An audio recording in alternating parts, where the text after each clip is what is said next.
চলে এসেছি একটা নতুন ভিডিও নিয়ে। তো আজকে যা যা রান্না করেছিলাম সেগুলোই তোমাদের সাথে শেয়ার করব। প্রথমে দেখো ভাত চাপিয়ে দিয়েছি, ভাতে যা কী বলবো তোমরা তো জানোই।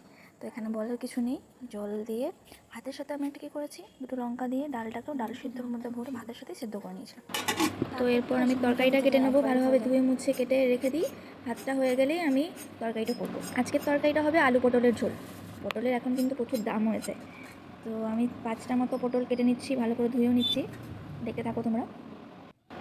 এরপর কেটে নেবো আলুটা ভালো করে খোসাটা ছাড়িয়ে ধুয়ে তারপরে পটলের মতো লম্বালম্বিভাবে কেটে নেবো, মানে দুটোই যেন দেখতে ভালো লাগে এভাবে কেটে নেবো। আমি যখন ভয়েসটা দিয়েছি তখন আমার কাছে একটা ফ্যান চলছে, তো ফ্যানের আওয়াজটাই আসছে, তো ওটা একটু অ্যাভয়েড করে চলো।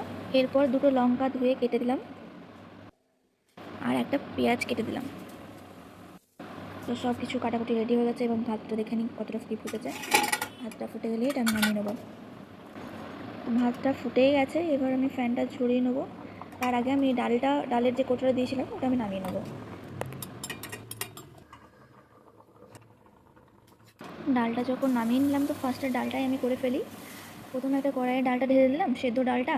তারপর একটু নুন হলুদ দিয়ে একটু ঘেটে জলটা শুকোতে দিলাম, না হলে জলটা আবার ছিটে আসে ঘাঁটতে গেলে।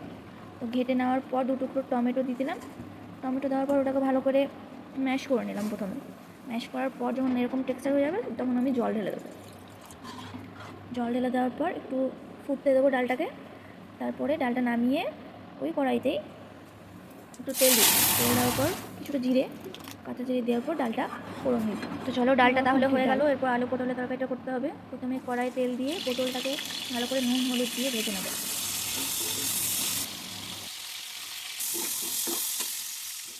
পটলটা ভাজা হয়ে গেছে, পটলটা তুলে রেখে এর ওপরে এই তেলের ওপরেই আমি দিয়ে দেবো পেঁয়াজ কুচিটা ভালো করে একটু নেড়ে চেড়ে ভাজা ভাজা হয়ে গেলে, হালকা ব্রাউনিশ হয়ে গেলে আমি দিয়ে দেবো দুটো লঙ্কা, লবণ আর কিছুটা টমেটো আর পেঁয়াজের পেস্ট ছিল ওটা দিয়ে দিলাম। তারপরে হলুদ, জিরে, ধনে আর লঙ্কার গুঁড়ো দিয়ে ভালো করে মশলাটা কষিয়ে নেবো। মশলাটা ততক্ষণ কষাবো যতক্ষণ তেল ছেড়ে আসছে। তারপর দুটো টমেটো দিয়ে দিলাম, টমেটোটা দিয়েও কিছুটা ভালো করে নেড়ে নেবো। তারপর দিয়ে দেবো আলুটাও এই মশলাটার সাথে ভালো করে কষিয়ে নেবো। তারপর জল দিয়ে দেবো।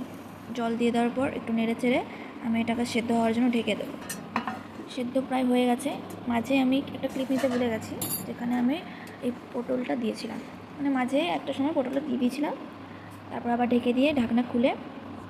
তো আমার রান্না কমপ্লিট। তো এরপরে একটা রেসিপি ছিল, সেটা আমার মা করেছে, ওটা নেক্সট ভিডিওতে আমি আনবো। তো টাটা, চলো, বাই বাই। ভিডিওটা ভালো লাগলে অবশ্যই একটা লাইক কমেন্ট করে দিও আর আমার চ্যানেলটাকে সাবস্ক্রাইব করে দিও।